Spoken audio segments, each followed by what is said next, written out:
많은 사람들이 묻는 질문으로 선악과만 없었다면 사람의 죄 문제는 없었을 것인데 왜 우리가 아담의 죄로 인해 죄인이 되어야 하는가 라고 궁금할 수 있습니다. 하나님은 사람을 특별하게 만드셨습니다. 하나님의 형상대로 창조하셨는데 이것은 지, 정, 이를 가진 인격체를 뜻합니다. 인격체는 스스로 판단해서 결정할 수 있는 능력이 있습니다. 이것을 자유의지라고 합니다. 이 자유의지는 사람이 가진 하나님의 선물이며 이것이 없으면 모두가 종살이를 하게 됩니다. 자유의지가 없다면 로봇과도 같습니다. 로봇은 설계된 것만 함으로 로봇과는 관계를 맺을 수 없습니다.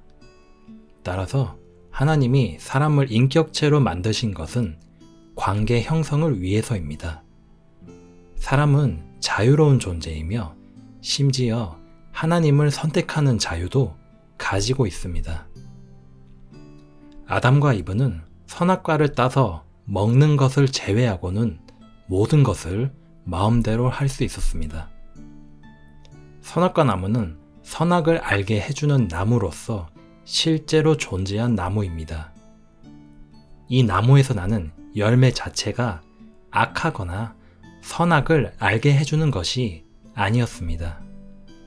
하지만 열매를 먹지 말라는 하나님의 명령을 어기는 것이 죄였습니다.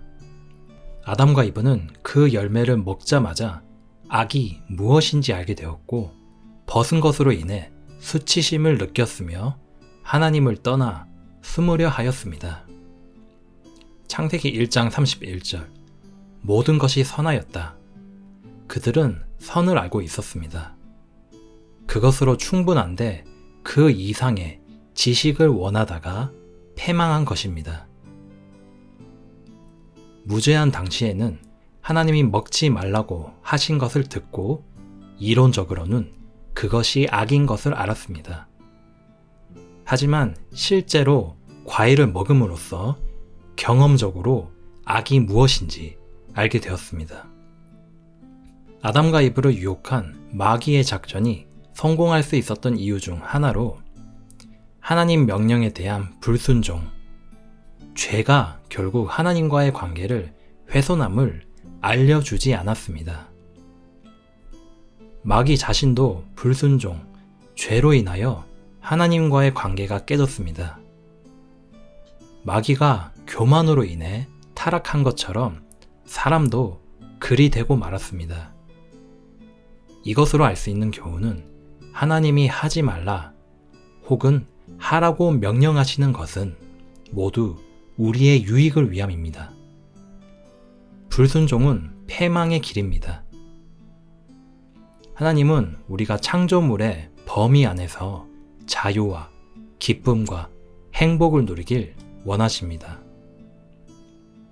이브가 뱀에게 속아 먼저 선악과를 따서 먹을 때에 아담은 어디 있었을까요?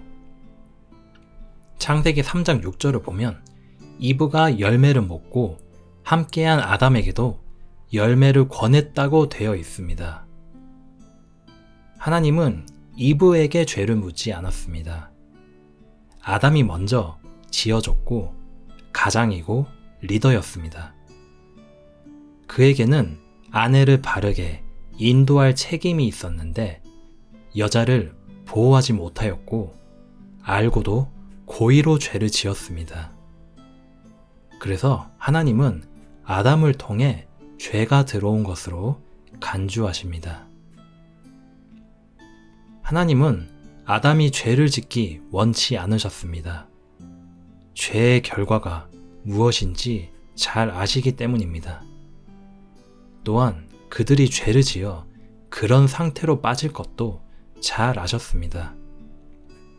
그런데 왜 사탄이 그들을 시험하도록 허락하셨을까요? 이유는 그들이 스스로 선택하기 위하여 사탄의 시험을 허락하셨습니다. 시험이 없으면 그 사람의 속 중심을 알 수 없습니다. 심지어 마지막 아담으로 오신 예수님도 마귀에게 동일한 시험을 받으셨습니다. 태초의 인간은 교만과 욕심으로 인해 신들처럼 되기 위해 하나님을 배반하고 금단의 과일을 먹었습니다. 그 결과로 죄, 사망, 고통, 수고가 들어왔습니다. 이 죄는 그냥 없앨 수는 없습니다. 하나님은 공의로운 분입니다. 하나님의 거룩함을 손상시켰기 때문에 이에 해당하는 형벌이 필요합니다. 히브리서 9장 22절 피 흘림이 없은즉 죄들의 사면이 없다. 이 말씀을 보면 하나님의 법칙으로 죄의 사면을 위해서는 희생물을 통하여 피를 흘림으로써 죄들의 사면이 이루어짐을 알 수 있습니다. 그런데 그 희생물은 완벽한, 거룩한 희생물이어야 합니다. 그렇기에 사람이나 짐승 혹은 천사로는 할 수가 없습니다. 그래서 하나님은 이미 영원 전에 하나님 자신이 사람이 되어 희생물이 되시기로 작정하셨습니다. 하나님은 공의로우시면서도 동시에 사랑을 베푸십니다. 누구에게나 항상 살 길을 열어주십니다. 이것이 성경의 약속입니다. 아담의 죄의 전가로 모두가 죄인이 되었지만 이 일을 위해 예수님은 마지막 아담으로 오셔서 완벽한 희생물로서 피를 흘리고 자신을 드리셨습니다. 십자가에서 죽는 순간 죄가 되셔서 하나님의 모든 저주를 다 받으셨습니다. 그래서 누구든지 그분을 믿으면 그분과 함께 십자가에서 옛사람을 죽인 것으로 하나님이 간주하십니다. 아담이 망친 것을 회복시키려고 여자의 씨 예수님을 둘째 아담이자 마지막 아담을 세상에 보내셨습니다. 이것이 선악과를 통한 하나님의 인류 구원 계획입니다. 샬롬.